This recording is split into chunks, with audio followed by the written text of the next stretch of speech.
Dona Eva molhando tibombona as suas plantinhas. Eu sempre molhei para manter elas. Eu quase não venho para cá. Pra manter elas fresquinhas. Né? É assim que eu faço, porque eu tenho que cuidar com amor e com carinho, que daí a gente tem as frutinhas. Obrigada.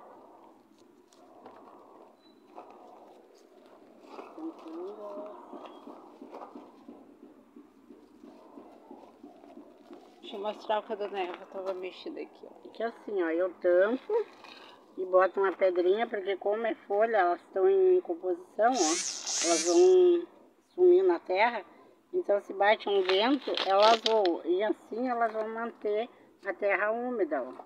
Sempre bem molhadinha, ó. Ó, elas vão apodrecendo. Olha o que tem. É assim que eu faço para manter minha composteira.